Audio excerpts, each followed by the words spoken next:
Welcome to Fortress on a Hill. I'm Henry. I'm Danny. I'm Kagan. We're three leftist veterans that aim to expose the reality of the U.S. military's multiple wars abroad and to illuminate the damage military service does to Americans. American presidents throughout U.S. history have used American military and diplomatic power to force regime change of democratically elected governments around the world. Most veterans come from families vested in prior service, and American generals choose their own, ensuring diversity of thought never interferes with American warmongering. How can we stand by and do nothing while our military kills and destroys lives the world over, while telling Americans that all this death and destruction protects them from terrorists when nothing could be more false? Fortress on a Hill aims to change that. Hi everyone, welcome to a new episode of Fortress on the Hill. On a hill. Glad you guys could join us. We have a really awesome guest today, NB Hankus, who goes by Nate, is going to join us and talk about his book. Hi Nate, how are you doing today? I'm doing great. Thanks for having me on. Oh, absolutely. Nate is the author of the recent adventure travel bestseller, Waking Up on the Appalachian Trail, a story of war, brotherhood, and the pursuit of truth.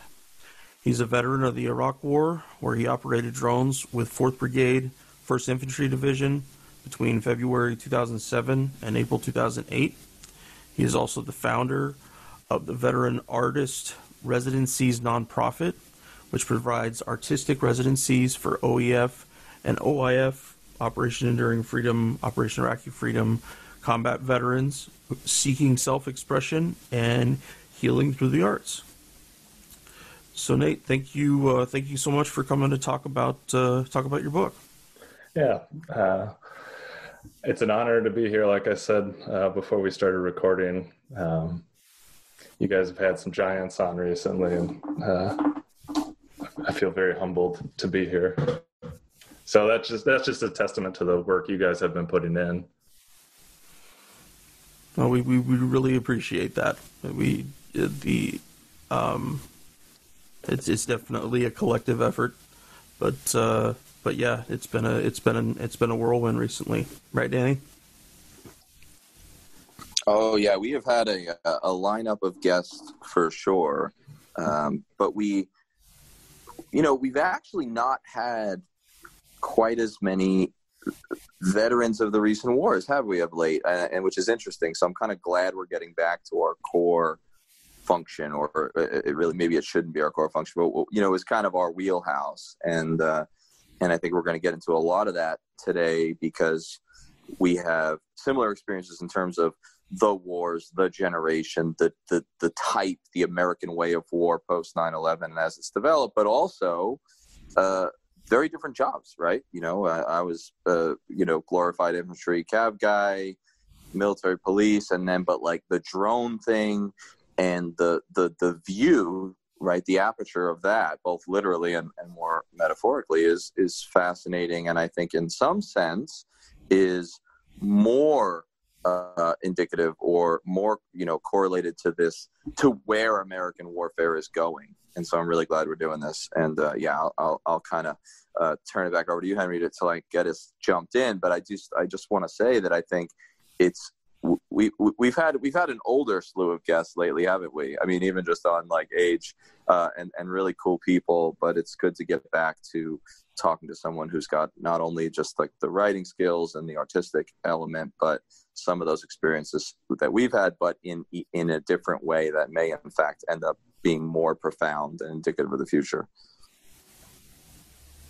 Yeah, Nate, I do believe you're our first drone pilot we've ever had on the podcast. We've had other people who've worked intel and worked with drone units, but not someone who's actually controlled them himself and seen that actual view. So, it's good to be the first. So, in that spirit, would you take us through a little bit of your time in the military, specifically your time on deployment? I was trying to picture,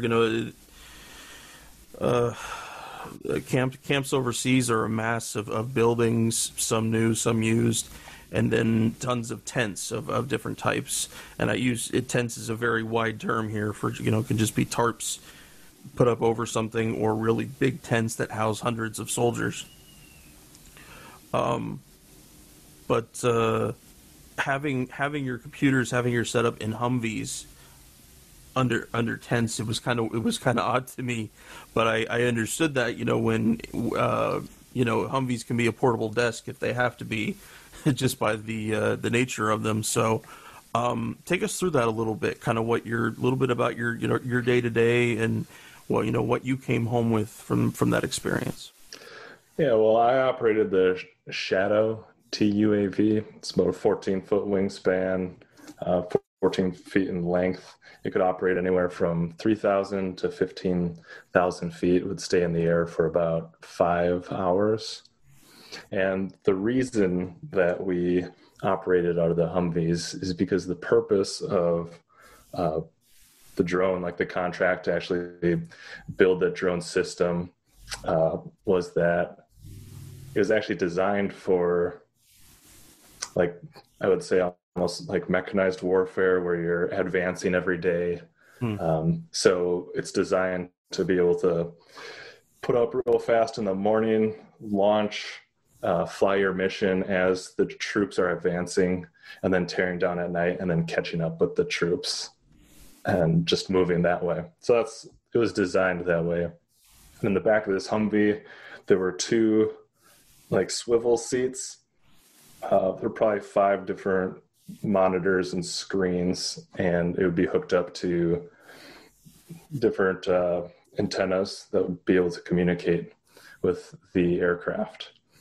And on a given day, in the book, I liken it to just like the existence of any factory worker or, working class. You just wake up in the morning. It just becomes a routine. And we were working pretty long shifts, 12-hour days, 7 days a week, which probably sounds like a cake to a lot of guys that were over there, but this definitely felt like a grind. And we'd be tasked any given day, could be, hey, just tag along with this unit, kind of keep an eye out on rooftops and alleyways for any potential snipers or attackers. And then we would be in direct communication with the troops on the ground during this time. And, we'd also scan roads at night looking for people that were digging on the side of the road, perhaps installing an IED. So that was our main mission over there. But it was new. Yeah, so it was novel. It was like we were attached to the Tactical Operating Center, which has one battle captain there who's kind of orchestrating the battle space. He's sending this company over here on this mission, and he's coordinating with helicopters and all these troops on the ground. So it became a very good tool for him to be able to zoom out and actually be able to visualize the battle space and actually be able to see the chaos that was going on. If there was, say, a coordinated attack after an IED had exploded a Humvee, be able to see what was going on, and then he would have a better idea in his mind's eye of what was needed in the area and how he could best serve the troops on the ground. So as far as being an asset, I think it was definitely appreciated by anyone in the battle space, and anyone, even though it's on the ground, if they could hear the drone, like if we were flying at a lower elevation.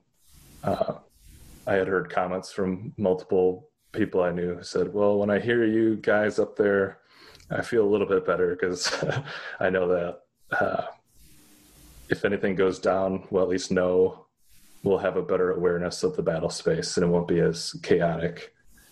And I would say, yeah, on a given day, it's 12 hours in the back of the Humvee.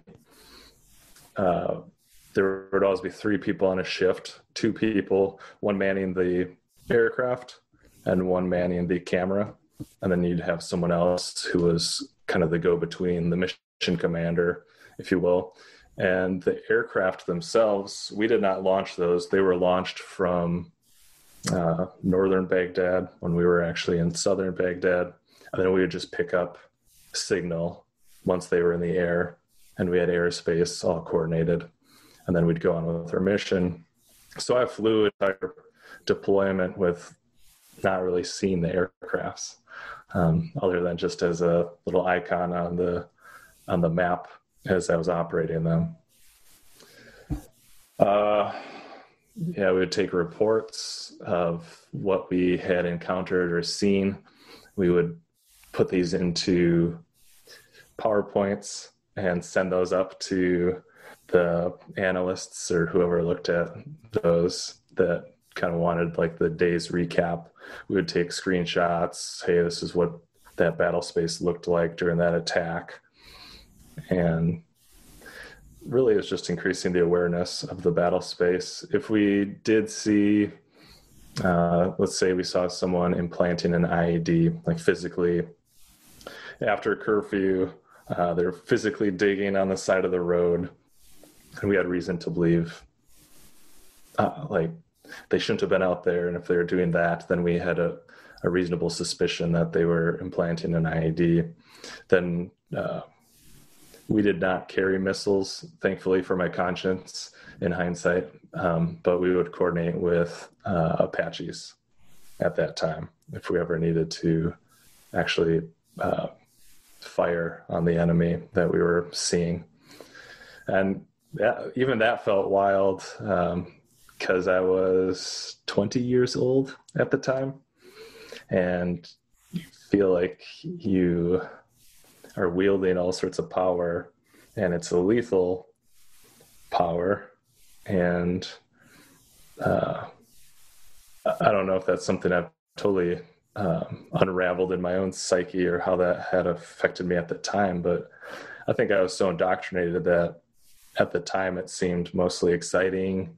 And I mentioned this in the book as a point of confusion for me after leaving Iraq, is like sometimes we'd take out a group of people and we'd be in the shelter and we'd be like laughing and high-fiving.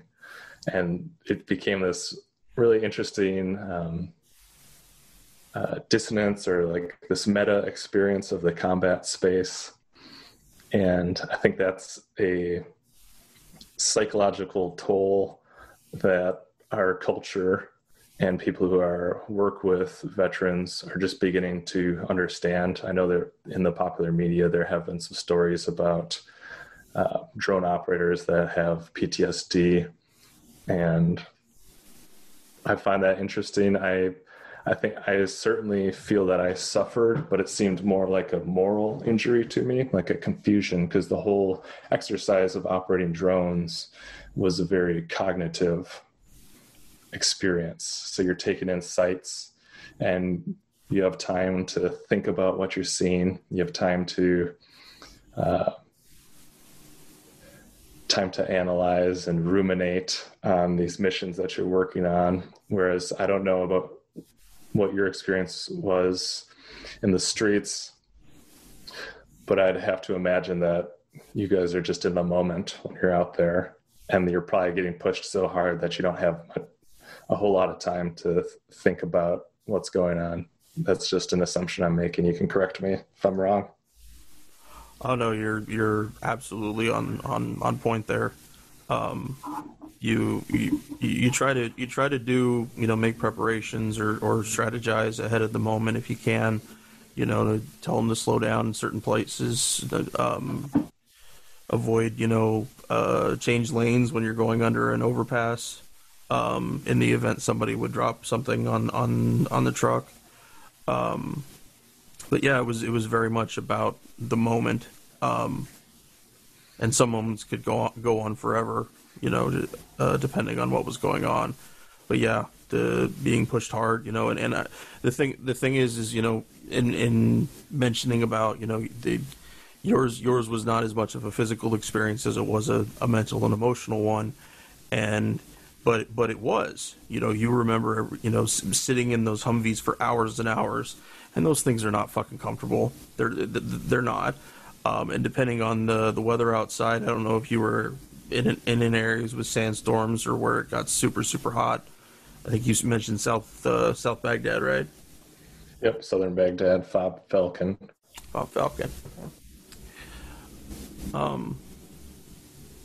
But yeah, I mean, I don't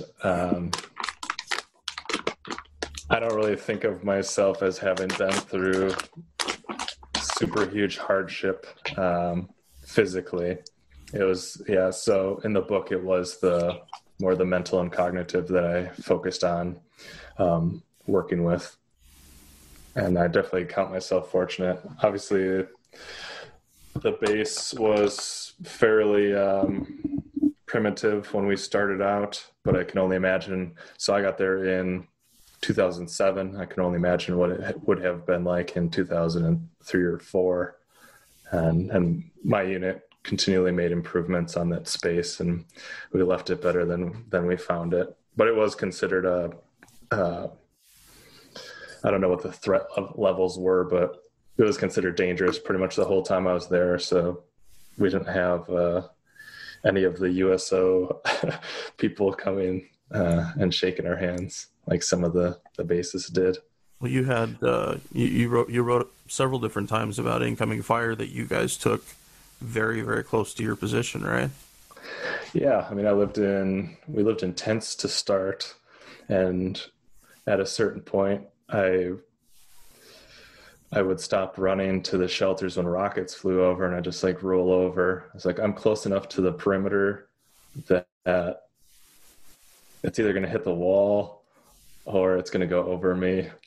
It was the mortars that I was more fearful of, just the sound. And there was one instance I did put in the book where, so we're basically sitting ducks. I guess that's one downside to having a job like that, is you can't really move.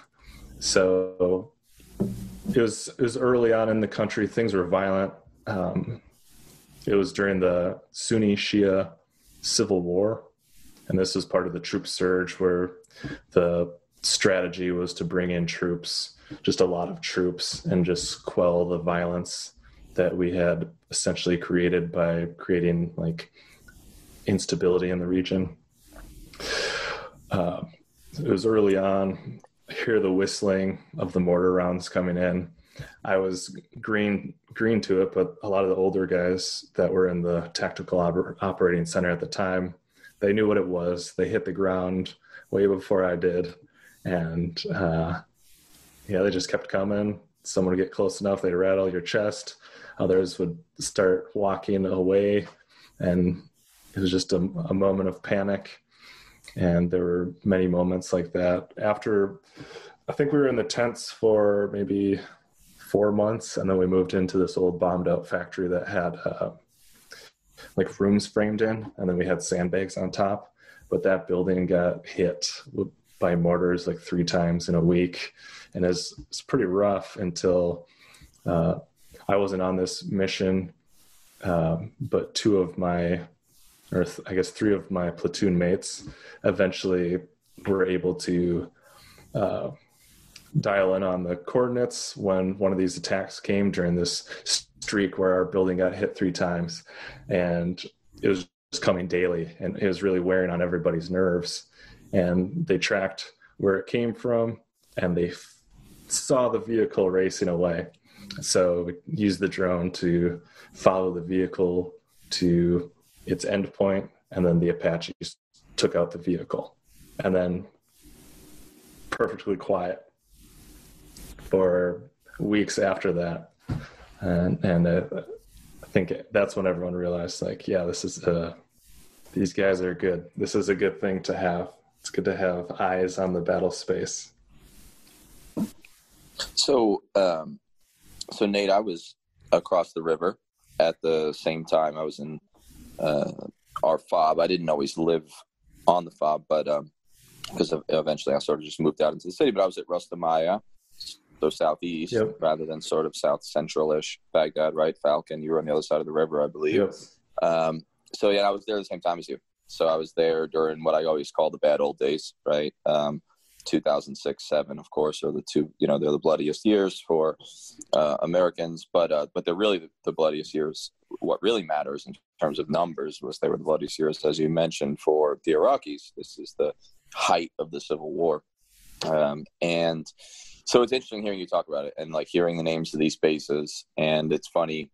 I think that some of those route names, like the more dangerous, roads that we named with, our fun nomenclatures after beers or whatever, or cartoon characters like Pluto, or planets, or I don't even know how they did it. But anyway, I think some of those touchstones are going to stay with us forever in a way, those names, even though they're gone now.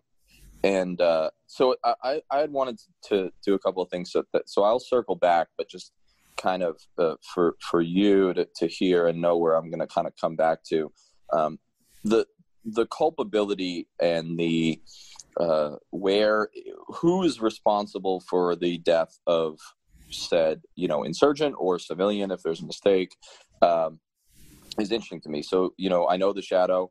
Obviously I don't know the system like you do, but as a platoon leader, but especially as a troop commander later in Afghanistan, I was one of the guys who was looking at the spreadsheet to see who had the shadow coverage, what was the plan for ISR, the stuff that you're familiar with. So I was at the point where I was more looking at the services that were provided by folks like you, and then figuring out what was the right asset to watch the right spot at the right time and what was available, right? Because everyone was competing for your wares, as I'm sure you were somewhat aware. And I think that one of the interesting things that you brought up is, okay, so I wasn't, piloting an armed drone like the Reaper or the Predator, but we would find folks that then, coordinate with the Apaches to, potentially kill them. So what's interesting about that is that in the newer American way of war, just all ways of war, things like culpability, things like who's responsible either for the positive high five of the kill, and you're right, it gets pretty macabre, doesn't it? The way you get excited about the execution, really, even if they're enemy of these folks. But it's interesting because I, even as a non-drone guy, just as someone who called so many airstrikes and so much artillery and so many drone strikes, you start to wonder, like, okay, so who's responsible? Is the pilot responsible, or am I responsible because I'm the one who made the call? Or, there's all these different places along the way. Or is it the drone, the unarmed drone pilot like you, who is, setting up the feed that then leads to this? So that's interesting. I want to circle back to it because I think that it's interesting, this idea of moral injury, this idea of how you process that and what does it. But I'm a backstory guy. And so just for the sake of the listeners, if you don't mind, I'd like to hear you just kind of, and obviously we're going to get to the trail, but circling back to sort of, or throwing back to where you kind of came from, where you kind of came out of, why the Army, why the job, right? Like what kind of led you to that journey? So taking us up to the point where now you are in a position where you could be part of the kill chain that, Henry and I were also part of at different levels. All right. So I was raised Roman Catholic. I went to a Catholic school up until 8th grade. Then I went into public school. So I had I had the moral upbringing in my youth of Catholicism and Christianity, and then the worldview of a public educated high schooler going into the military. My family has had people in the military. I wouldn't consider it a military family, but people have done their stints. I had an uncle that was intel in Vietnam era. Both my grandpas served. My grandpa Al was in the Navy. My grandpa Louis was in the Coast Guard. He was a carpenter on a ship, which I thought was a pretty cool job. And this was World War II era, like post World War II. I don't think either of them saw any action. But my brother went into the National Guard, and some of his friends were in the National Guard. And, I'm just a young a young high schooler, and I think it's pretty cool. I look up to these guys. I think, like, there's all these mythologies that are at play in our culture, which affect our psyches. And there's this mythology of the warrior. And I think at that age, I was seeking an identity and a sense of self, and I've always been fairly idealistic. So I was also seeking like honor and valor and those sorts of things that you may not find in the day-to-day world, or I guess you're more likely to run into those things in the military, it seems, at least from the media. And I got this idea. I'm enjoying the military. All my brother's friends were infantry. I thought that sounded interesting because I had watched all the same war movies as they had. And my dad had this sense. My dad did not serve in the military. He had this sense to say, Nate, you should talk to my friend, who happened to be a colonel in the National Guard, who is also a bank president in my hometown. He said, hey, you should talk to my friend about different job opportunities in the military, because I really don't think you're going to enjoy being in the infantry. It's not safe, and they won't necessarily value your other gifts, more the cerebral aspects. So I get a meeting. I'm at this bank, and I'm sitting across the desk from this colonel, and he's like, "You don't want to be in the infantry. You don't want to be a Cav Scout." He's like, "I've commanded these men." He's like, "You want to get into something new and exciting. You definitely want to be safer. It's wartime. You should check out this drone thing, because it seems like it's going to take off. It's going to get more advanced, and it puts you in a really good position for the future." So I started watching videos about drones, and I thought that was pretty cool. I took the ASVAB. I did well enough. I could pick whatever job I wanted, and I got the drone operator role, and that was to be trained in Fort Huachuca, Arizona. And that's essentially how I came to it. And I would say also politically, I grew up in a really conservative area, a lot of conservative politics. That's kind of what I grew up around, hearing these conversations between my dad and his friends and uncles, and hearing all these ideas. I just kind of bought into all that stuff because that's all I knew. And that's like the beginning of the journey. Like, this is where you start. And that's where I started. And I thought that there was a lot of honor. I thought that the mission in Iraq was totally honorable and necessary and needed. But I didn't know anything about geopolitics. I was just kind of feeding off of the, I guess there was like a momentum after 9/11. And it seemed like that position, that warlike stance, like carried the moral high ground. So I felt like I was it felt like all the forces around me were encouraging that type of thought. And it seemed like my entire community supported me going to the military. Like, I had joined when I was 17, so I could go to basic training between junior year and senior year of high school. Parents have to sign off for that. There were no major discussions like, hey, we don't think you should do this. They just trusted me, which I'm glad they did. And because I learned so much in the military, and it's made me into the man I am today. But I basically went in there fairly ignorant of U.S. politics and geopolitics, other than what I was picking up from stations like Fox News or the conservative radio talk show hosts like a Rush Limbaugh type character. So now you arrive in Iraq, and did you get there in 2007 or end of 2006? Early 2007. Okay, right. So now the surge is really just the surge brigades are starting to float in. I think the first one maybe is, rolling in February. It's life on a conveyor belt, right? You get to your unit, and I don't know, you can fill us in, but I don't know how long you were there before you all deployed. But as I remember it, of course, it was just, you were either, your unit when you got to it was either already in Iraq, just back from Iraq, or on the way to Iraq on some version of the training schedule, right? Some version of the patch chart, the process that everyone went through. And you arrive in South Baghdad. What was your understanding at that point of where, you sort of fit in? And if you could just take us a little bit on your, at any level of detail you prefer, your education, sort of like about the extent to which this matched what you imagined, the extent to which it was difficult to process, or the whole just kind of breezy version of, I get to Iraq and it was this, I thought it might be this, and this is what, right. The journey we all went on that can be ugly and beautiful and everything.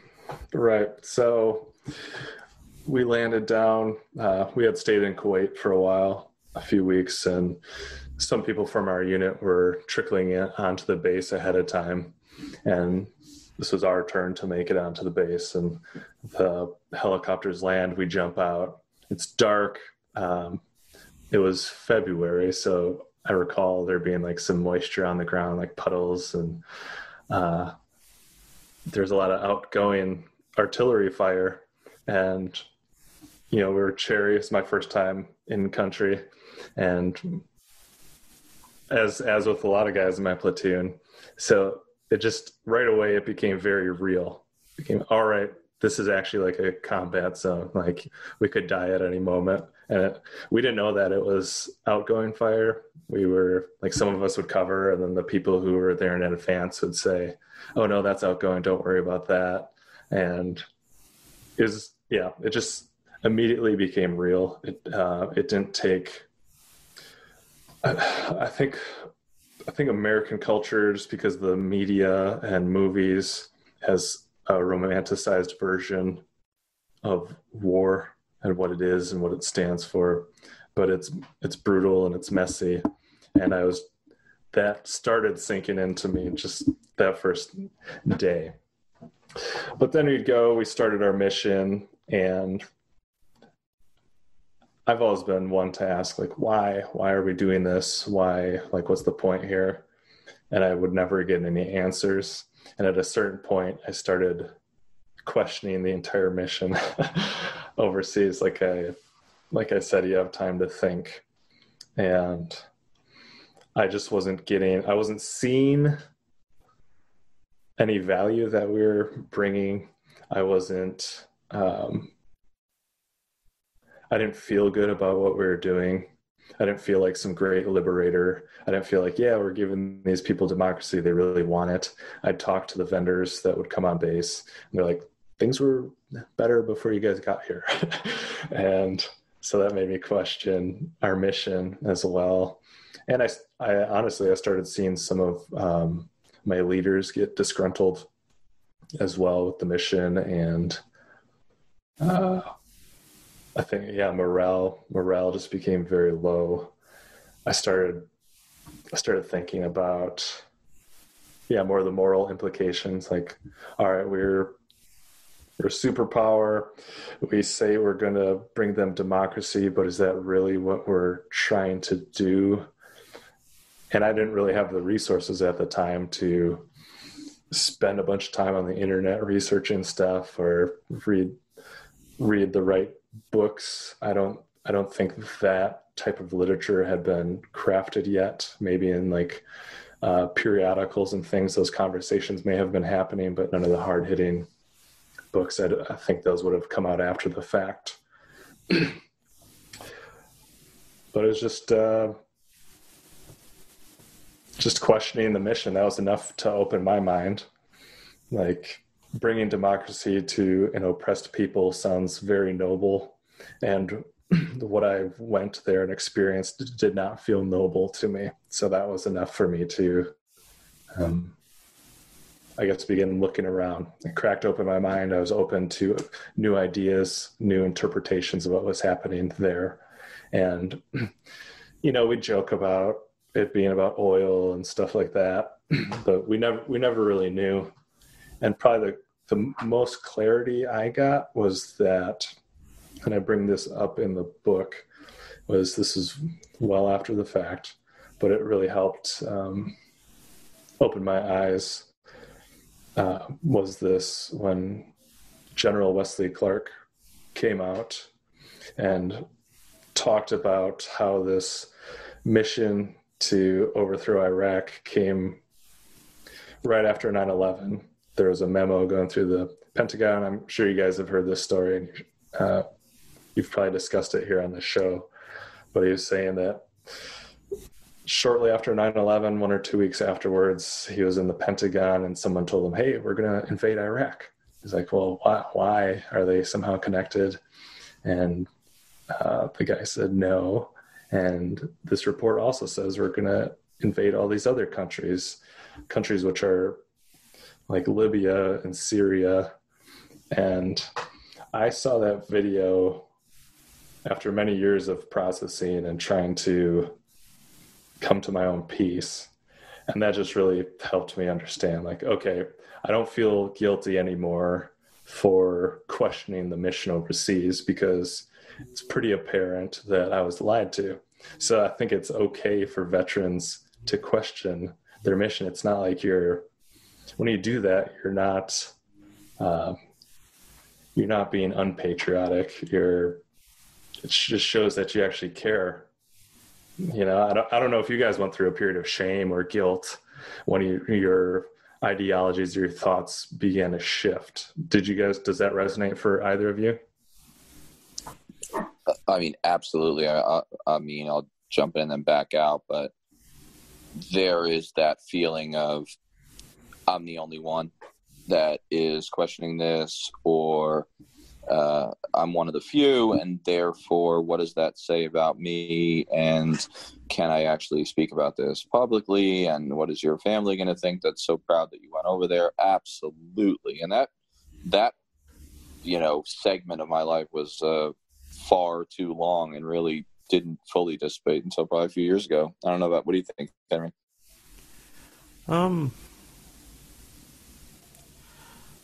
I knew we were part of a failed mission. My first tour, second tour, I just wanted everybody to make it home in one piece. Also, I was that period, beginning of the surge, I was there as well. I forgot to mention that earlier. I got there in May of 2007 and left in July of 2008. But my area was calm, actually. I was out in Al-Anbar, attached to a battalion of Marines. And it was quiet. It was after the first tour, which was not quiet at all. It was eerie. But at that point, I was still towing the line that there was still a lot of good in what we were doing, that we had removed someone who was truly evil, that it was better for our presence. That was I think the biggest umbrella idea that I got to. And then after I got out, I didn't think about it for years. I buried myself in other things, and I didn't realize that was a component of my own PTSD. But then I think it was following Osama bin Laden's death, I started to get a lot more interested in our national security, reading a lot more, watching a lot more TV. Not sure how much truth there was in there, but it was certainly experience for the time. And then the thing that woke me up the most was doing this. Was the time that time of the 2016 election, watching Bernie lose, knowing he got cheated, and taking those examples of poor leadership and just government propaganda pushed down your throat, I started to look at lies in other places, and that was how I found Danny. Was looking for voices talking about what we're talking about right now, because I was looking for comrades of a sort to understand what I was going through, you know. And then from there, it's, you know, it's just grown since we've done this.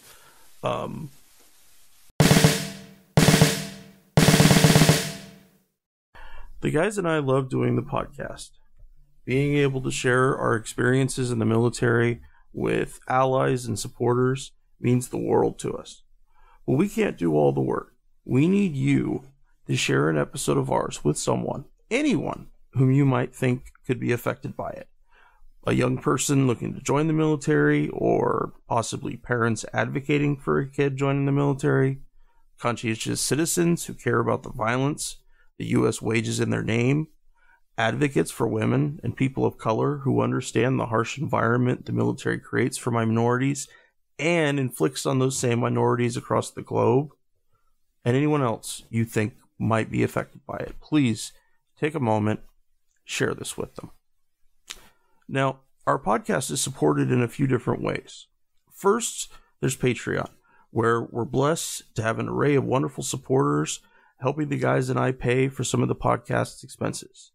Those who contribute $10 a month or more will be mentioned right here as an honorary producer of the podcast, helping keep you, our listeners, stocked with new episodes. But you don't have to contribute $10 a month to help us. For as little as $1 a month, you can help keep us going, paying for hosting and storage fees, transcribing old and new episodes, promoting and expanding the podcast, and more I'm sure I can't think of at the moment. So let's bring out these honorary producers, and they are Will Arens, Fahim Shirazi, Adam Bellows, Eric Phillips, Paul Appel, Julie Dupree, Thomas Benson, Emma P., Janet Hansen, Lawrence Taylor, and the Status Quo podcast. Your contributions are wonderfully helpful to us. Thank you so much. However, if Patreon isn't your style, you can contribute directly to us through PayPal at paypal.me/Fortress on a Hill. Or please check out our store on Spreadshirt.com for some great Fortress merch. And do understand that if you can't afford to contribute to us, that doesn't bother us at all. This is a hard time for everybody, and we just want to make sure that what we share gets to as many people as possible. And now, let's get back to the podcast.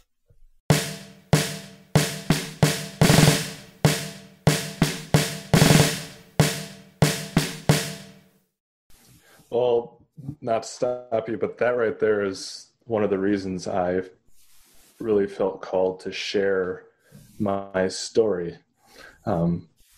was just to show and share that process with potentially other veterans or families of veterans who they see struggling, and perhaps setting a pathway for them to make it through with a little less pain and suffering than the path that I forged for myself. But it is like an isolating experience, because you are stepping outside of the worldview that you were surrounded by when you went into the military. So it felt isolating from your family and your old friend group and even your military friend group. And all of that can be isolating, which can only exacerbate other mental, spiritual, even physical issues. And I felt called to share my experience because I feel like I came out of that healthier than I was even before I joined the military. So through all that darkness, I feel like I had discovered my light, and I felt like that would be something that could bring value to people's lives. So that, yeah. And I commend both of you for having the courage to speak out and being that light for other veterans like Henry just shared. Like, there's got to be other people like me, or am I just a freak, or am I just feeling this way because I hate myself or whatever? There's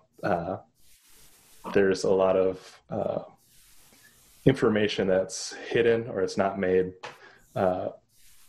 publicly available in mainstream media that can confirm a lot of what we think. It's just not common information. So from an outside observer who doesn't study this stuff, it might just seem like we're a bunch of disgruntled vets. But I feel like it took me on a pursuit of truth and understanding that once I felt like I had a certain grasp, it really brought me a sense of peace. No, that's you bring up a bunch of important points. I mean, obviously, I think we're flattered to think that we've even reached a place where folks have really started, and especially in the last year or two, reaching out to us, and it's.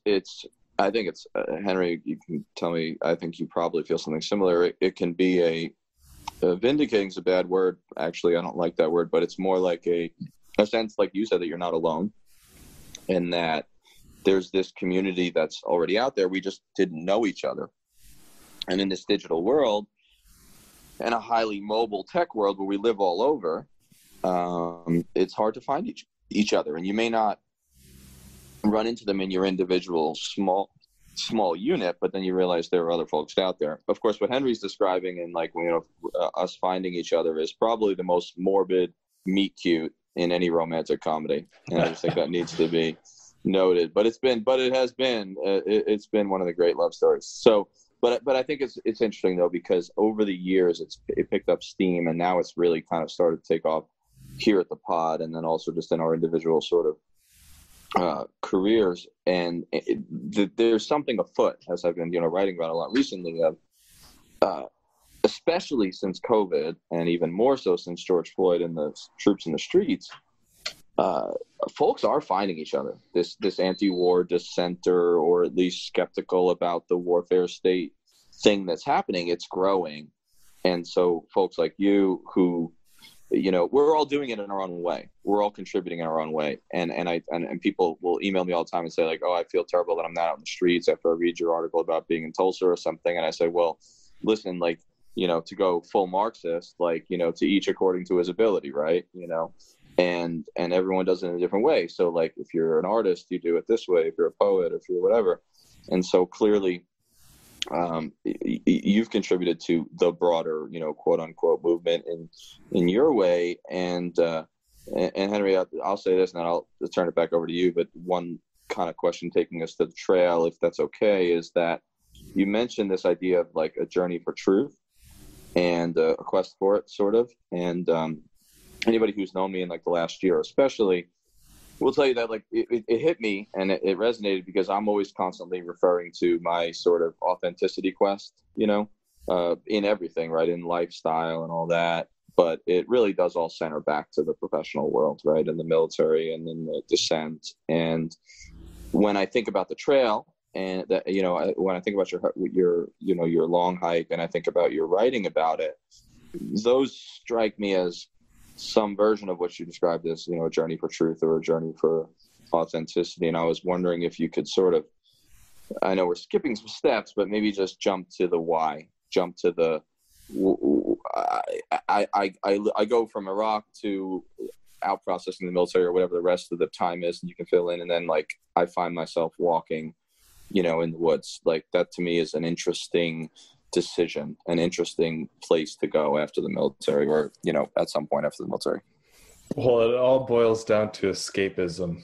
So when I was overseas, one of the ways I said people could help me out or support me was to send me a book off of this National Geographic list of top 100 adventure books. That was my way of entertaining myself overseas, and also escapism. sometimes it became too hard to engage with the reality of what was actually happening. So maybe I would retreat or maybe even disassociate and just immerse myself in these stories, which were often harrowing because these are hardcore adventurous stories of like Shackleton, exploration of Antarctica, or climbing Everest for the first time. It's pretty extreme situations, but I just immersed myself in those stories. And at some point I convinced myself I was going to have one of these adventures, and the Appalachian Trail seemed like beginner friendly enough that that's the one that I focused on. I had actually met someone during my time in the military who had through hiked the Appalachian Trail. The Appalachian Trail is a 2,180 mile footpath that spans from Springer Mountain, Georgia to Mount Katahdin in Maine. And he was telling me all this. This is actually the first time I had heard about it was when I was already an adult. And he's like, towards the end, I got rid of my tent and I was just sleeping under a tarp at night. And it really piqued my interest. I thought it sounded pretty badass. And I guess, yeah, just at a certain point in the deployment, I just started fixating on the future because that's the one thing I could look forward to, I guess. And I was like, yeah, I'm gonna do it. I'm gonna hike the trail. I started telling my family I was having this thought that I was gonna do this thing and educating them on it. And I'd spend any time I had, didn't have tons of internet access over there, but I'd research some stuff about the trail and get a better understanding. And let's see, I had about a year after the deployment, I had a year in the military. They tried to stop loss me, but I was able to get out of that because I did have some medical, I was trying to get a paper trail on some medical stuff that was going on with me. And I was able to use that to get out of the stop loss orders, which was nice. And I ended up on the Appalachian Trail on July 2nd, 2009. I started in Maine. And it was really, at that point, I was out of the military. I was looking for a new identity, and I was grappling with like this overwhelming sense of confusion. Like I'd just been through this buzzsaw of every human emotion you can think of. My mind is somewhat shattered because my worldview is essentially collapsed, and with it, so had my identity. So I end up on this trail. I'm with my brother. He had just graduated college into the Great Recession economy. And he's like, well, hiking the trail sounds better than this. So we ended up hiking together. And I was a lost little puppy. I was trying to put on a brave face, but I was in need of mending and repair and just strengthening and conditioning of like a moral and psychological and spiritual sense. And that's how I found myself on the trail.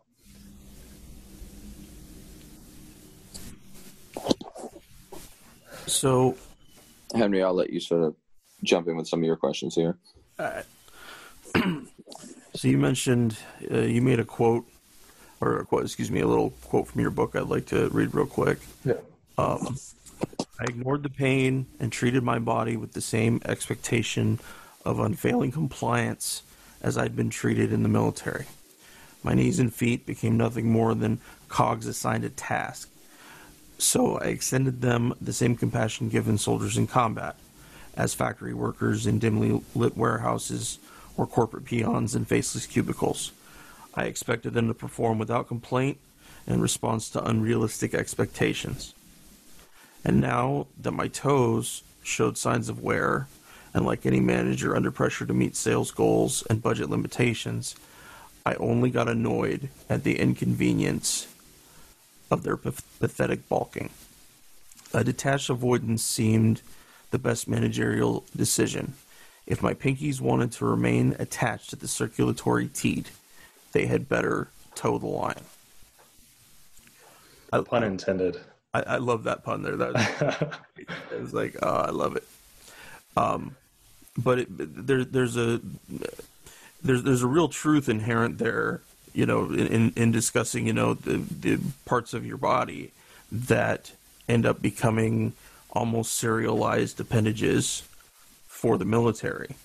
Every first sergeant that I had at least one messed up shoulder and one messed up knee, and they were, 20 to 24, 25 years in the service. And so it was very clear where I was headed if I stayed in, no matter if I was in peak condition or the condition I was actually in while I was my last couple of years. But the detached avoidance, that concept of, okay, it hurts and I don't care, I still have to do this. Okay, I'm tired, I have to do this, and it's that constant pushing, and you start to understand that there are people, and the military, I think, indoctrinates you to think this way, that they become those serialized instruments. They become nothing but meat cogs in a machine, and when their usefulness runs out, they have no use to anyone anymore. But yeah, I thought that was brilliant. Well, one of the most important lessons, I learned a lot of lessons on the trail, but this is one that will resonate with many veterans, and we all struggle with it, as far as I'm aware, is this concept of self-care. It was foreign to me, but it was something that I really had to learn to focus on, because I had been so trained, like you said, indoctrinated to focus entirely on the mission, not really care so much about my body or my mental or emotional health. It's like mission comes first.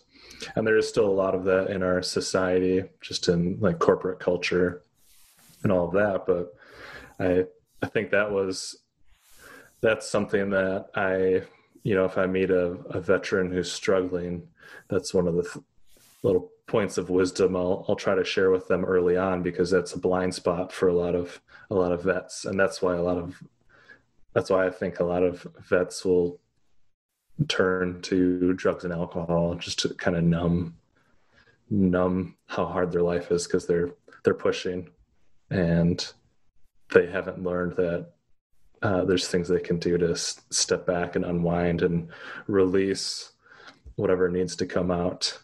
And that was one of the values I found in art, and that's why I felt called to start the nonprofit, to support veterans in that journey, introduce them to things like yoga and meditation, and still,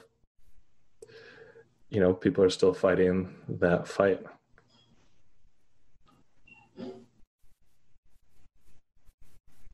Maybe tell us a little bit more about the nonprofit, or, for the listeners, how the genesis for that, the process, and what your focus and thought is, and the value that you bring, I guess, with that, and how it's different from some of the other things that are more typical in the veteran support community industrial complex.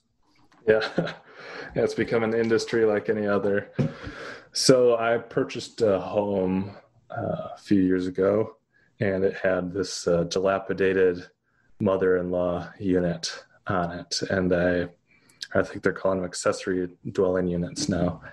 And I had this vision, because I attribute much of my healing and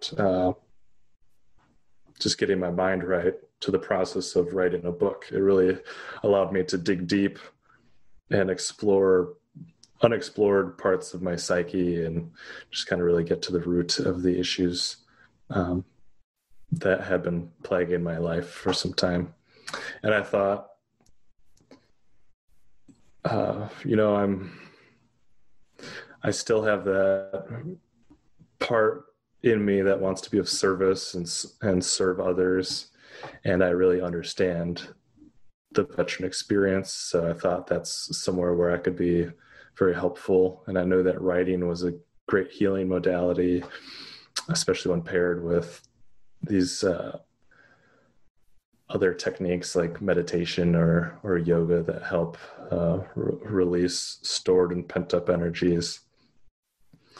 And I've worked with 2 veterans at this point, not officially, no Hemingways or anything yet.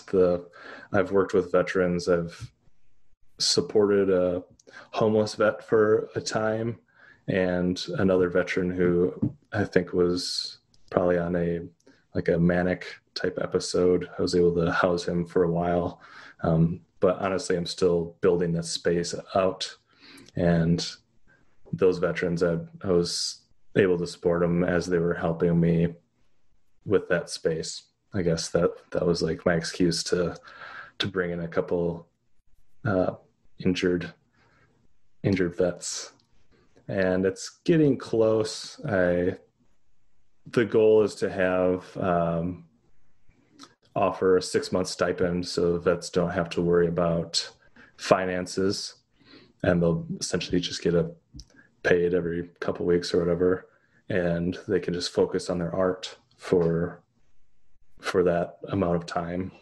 And I believe that if you can get rid of like some of the survival stuff like money and where's the rent going to come from and all of that, it can really free up a lot of space for further inquiry.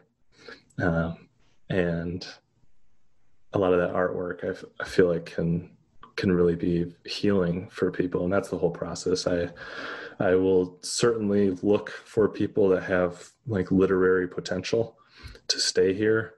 And, but the purpose itself is to heal the veteran. And this book and the promotion of the book, 50% of all proceeds are going towards the nonprofit mission. I needed to raise some funds for this effort, and this is part of my way of doing that. So again, thanks for helping me get the word out. No, absolutely. I mean, that's huge. And we have a guest, and he or she is doing the kind of stuff that you are. It's so valuable to publicize it. I mean, first of all, because of its inherent worth, but also because, like you mentioned, with this finding each other in the anti-war community or in the skeptical community, it's amazing how many opportunities and relationships are forged because someone heard you say something on some random thing, right? Right. And so that's great.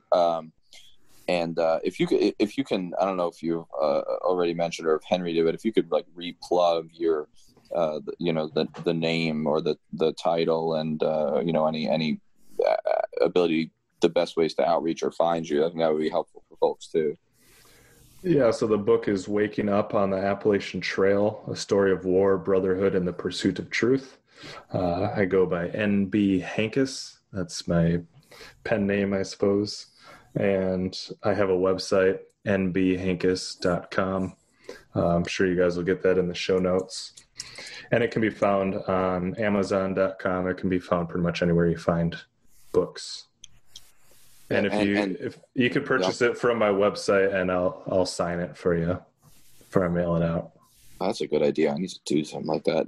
And then for the is your nonprofit sort of rolled up into that, or have a separate aspect? Yeah, through the website. Yeah, it's gonna be through the website at this point. If you want to find out more, because I'm still building out this space. Right. It's a weird position because space isn't ready, so I don't feel comfortable going for grants, and I don't want to use money allocated for veterans to like fix a space that I would eventually benefit from having fixed up. So I'm trying to do it on my own. So it's actually making it take a little longer than it would if I had outside help, but that was my decision. Well, it's amazing how difficult life can be when you have principles. I mean, it throws a wrench in the whole thing. And I think we all need to work on being a little more venal, because life would be easier, wouldn't it?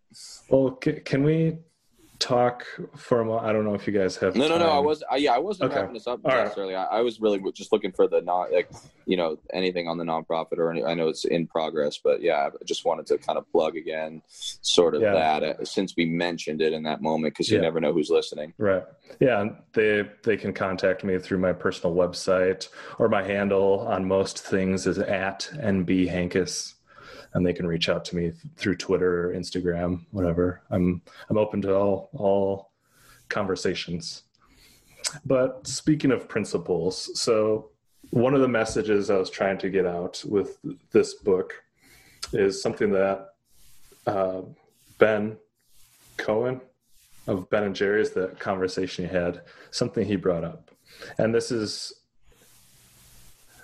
honestly, I think it's an idea that can appeal to both the left and their goals and the right and their values. It's this concept of conscious capitalism. And this is something that I came up, I kind of, through the course of the book, I talk about stumbling upon this idea, on the trail. My brother and I bumped into this sage-like character. It's kind of a hippie, super well-read, educated, and he starts turning me on to all these different ways of thinking about geopolitics, about economics and politics. And my mind starts reeling, and I'm trying to bring these two worlds together. Like this guy's world of, I'd say it's more on the left leaning, and I'm trying to always resolve his conclusions and his data with the worldview that I grew up with, which is Christian values and conservative values. And I'm trying to bridge this gap somehow in a way that could be coherent. And I really felt that with this concept of conscious capitalism, you could achieve a lot of the goals that the left has using the value systems of the right. It seems like there's always been this battle, but I think I heard Chris Hedges reference this quote that it's something about the difference between the left and right is it's just a minor narcissistic difference or something. I don't know. I botched that one, but I think that people on the left and right kind of want to achieve the same ends, but there's no cohesive idea or vision or concept that both sides can wrap their heads around and support. So part of writing this book is I was trying to bridge these two worlds, and the best path forward that I could see, especially coming from American values, where we're at now and where we might want to end up, was this concept of conscious capitalism, which Ben and Jerry's exemplifies. You hear in the left a lot corporations are just greedy. They don't care about the planet. They don't care about America. They don't, and all of that can be true, but that's more of a corporate culture, a corporate decision-making process, which a lot of people will just say, well, that's just always going to be capitalism, and we need to get rid of capitalism because it's an existential threat. And I've gone down that road before, and I can't think of any solution that doesn't involve people making things and selling them. So it's not always that the corporations are bad. Some of them can be good. And Ben and Jerry's, for instance, they did not have, their core value system was not maximizing profit at the expense of everything.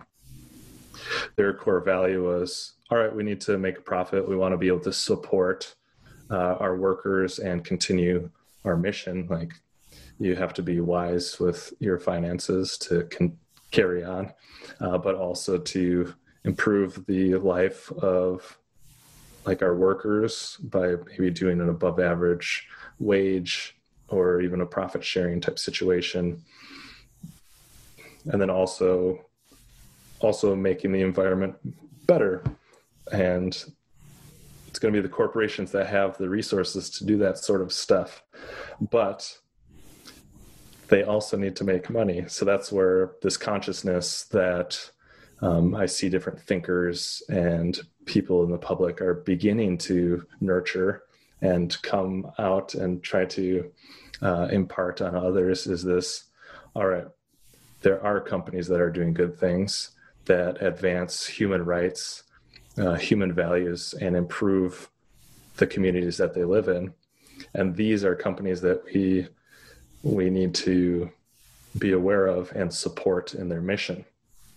And I think that the more that these companies evolve, the more that it's like a virtuous loop. Like we'll see, okay, I'm supporting this company because they have similar values to my own, and I need to buy stuff anyways. So if I buy from this company, I am living in integrity according to my own principles and my own ethos.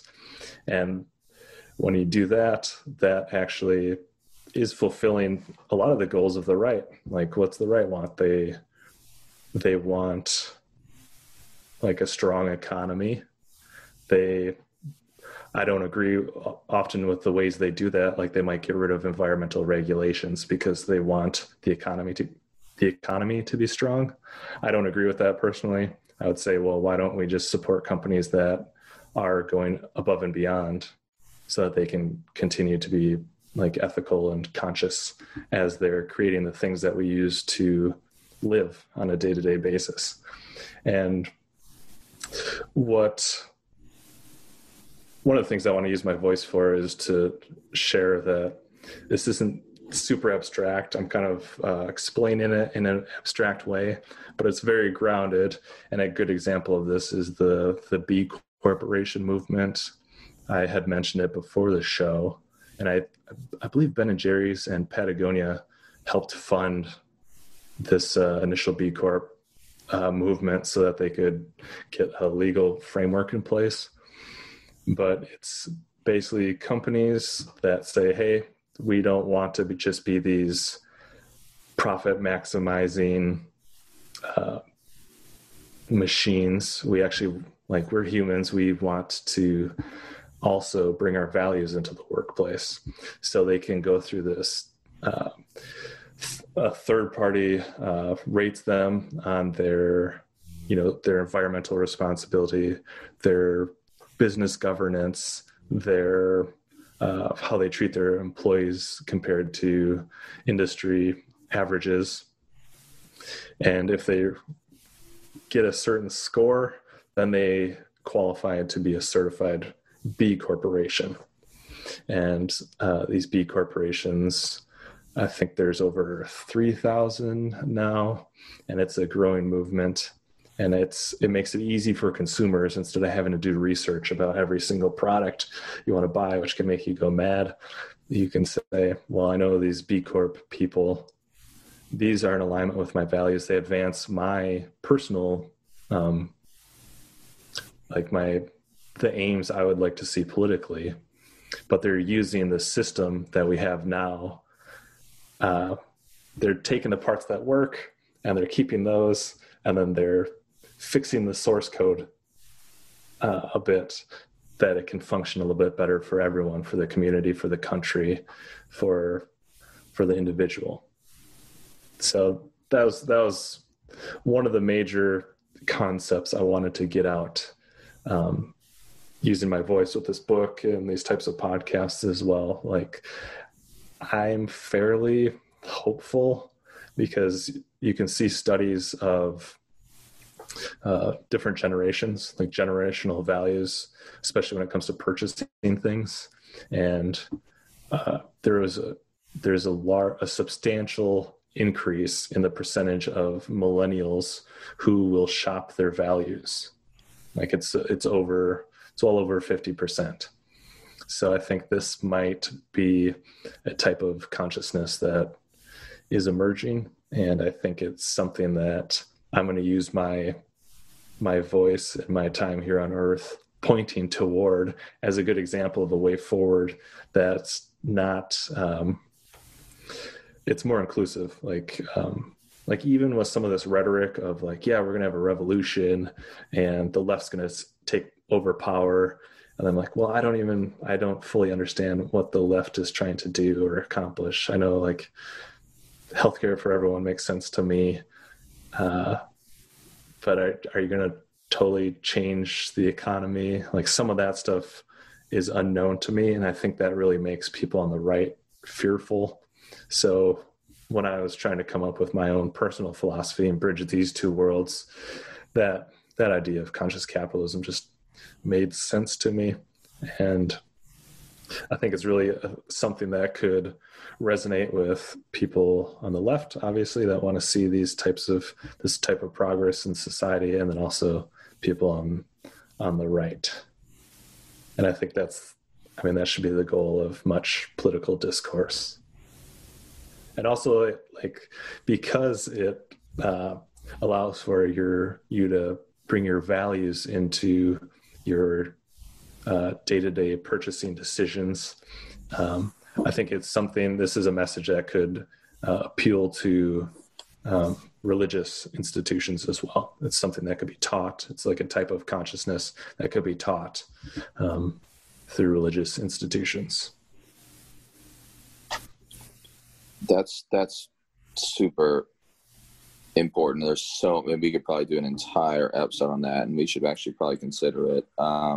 This idea of conscious capitalism, I guess I'm a vague socialist, but at the same time, having also come from a world where like the S word is evil, and understanding the power of backlash, and that if we are in fact in a third reconstruction, right, as a lot of folks are saying, a lot of scholars and such who work on race are referring to this as like the third reconstruction, the second of course being the classic civil rights movement of the 50s and 60s, and the first being right after the Civil War. The dark side of every American reconstruction or period of reform is that there's a massive backlash and retrenchment, which usually is very harmful. And so I'm also conscious of the need for synthesis or tactics that take into account that one way or the other, like it or not, whatever one's ideology, we have to somehow appeal or persuade, which is super difficult, folks for whom the idea of revolution, etc., sounds pretty far-fetched or scary. Right. And so I really like that you bring that up. And the thing about Ben and Jerry's is that, I don't know, I mean, correct me if I'm wrong, Henry, I mean, I think there's a reason that more folks in the lead up to Ben coming on the show seemed like almost more folks were excited about him than generals and combat veterans and scholars, right, and people in government that we've had. And it's because his name is so associated with not Chunky Monkey, right, alone, although that is wonderful, but more so the social consciousness of his business model and his lifestyle, right? This is a man who lives his values. And so I think that that's important, right? What you're mentioning. And I think that his example is sort of an anecdotal but instructive proof. So I'm glad you brought that up. It's super important. And Henry, did you have any final question that you wanted to roll through before I maybe ask one more of my own? No, go ahead, Danny. So like to kind of close it out, and maybe it's a weird way to do it. An important figure in your book is, I think Dylan, right? This, I don't know, not hippie, but sort of counterculture figure that really features prominently and got you thinking, right, about some of these other like lifestyles and philosophies more than just individual ideas. Because it speaks to the synthesis you're talking about. It speaks to this idea of marrying two worlds, right? The military conservative and Christian world, with the ongoing reform movements and leaning towards rebellion in some ways, which I don't think is a dirty word actually, but a lot of folks do, and that's important. So if you could maybe just kind of close out with saying a little bit more about how the extent to which he shook you or influenced you and where you are now, right? So you've done your relatively conservative childhood, you've done the war, you've done your best to process the war, which is of course a lifelong struggle and not over, and you've done the journey and you've read the book and you're framing a nonprofit. Where are you now in terms of personally to some extent, but largely sort of intellectually and ethically? I know that's huge, but that would be, I think, an interesting closeout, because people really do like the personal. They like to know the figure. Well, I'll start with Dylan. Dylan was my first example of being around a person who was courageous enough to trust in their own thoughts and trust in their own analyses of what they were seeing in front of their face, which sounds odd, but I feel like there's a lot of pressure to conform. Just that's part of being in a community, in a society. But he was a total free thinker. He'd never accepted the stories at face value. He read prolifically, and I really valued his knowledge and insight. And when I first met him on the trail, he was hand rolling a cigarette. He was telling me about a time he canoed down the Mississippi River from the source to the Gulf. Man, this guy's an adventurer. And then he knew I was a combat veteran by then. He's like, yeah, this is just a rich man's war anyways. And that was the first moment where I had that sense, okay, maybe there's something to this, this cognitive dissonance that I'm currently living with. Maybe this guy has some information that can help me sort through that stuff. So a lot of the book is that process of him sharing his information with me, and then me going through and dissecting that piece by piece, things that make sense to me, things that challenge me, and things that motivate me to learn more. And that journey did not end at the trail. I continued on. I went to college. I got a master's degree, and all that time I was just seeking, reading different types of books on politics, geopolitics, and eventually all those topics just seemed like they just begot more questions. So then I started researching things like maybe a little further out, but maybe a little more fundamental, things like consciousness and religions and spirituality, just trying to really find all right, what's this whole life thing about? And I guess at a point I had, through the practice of yoga, I've always been a pretty astute and intense student. I had an experience. It was, I think it'd be considered maybe a mystical experience, but that was what I needed. It was my road to Damascus moment, where I felt like all those questions I had, all those longings and cognitive dissonances, and just this desire to understand, all that weight and burden had just fallen off of me. And I felt as if I had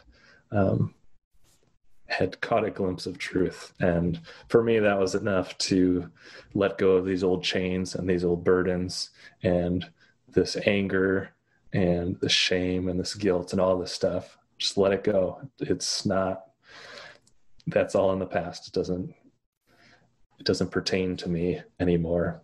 And, it really was a moment of liberation for me.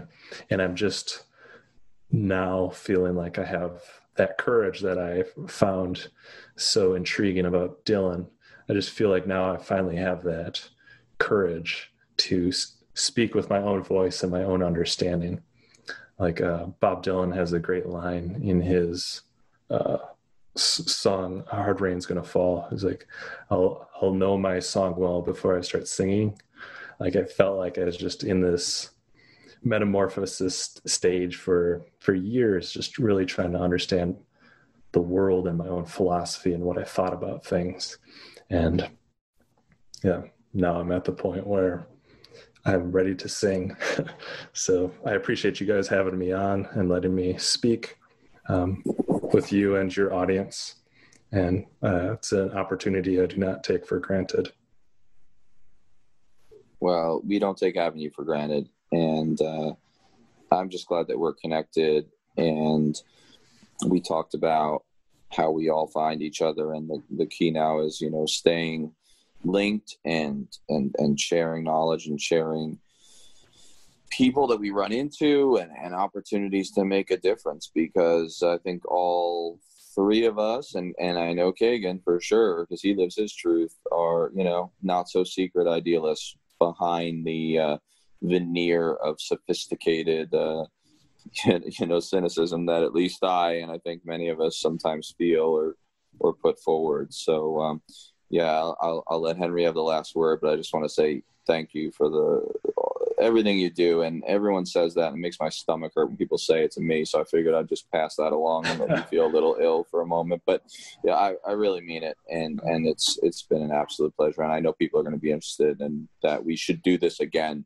and take it in a whole other direction, because it sounds like we can go in a million directions. So thank you again. Yeah. Thank you so much.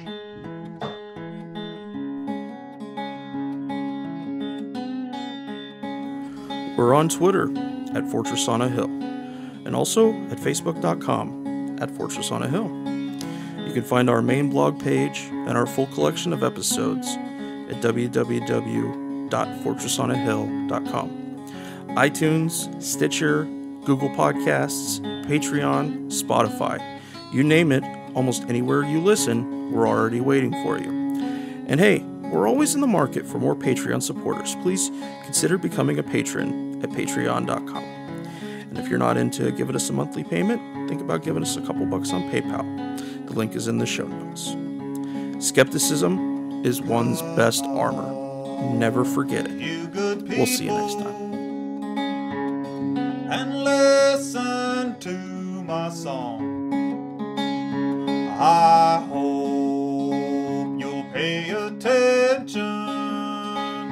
I will not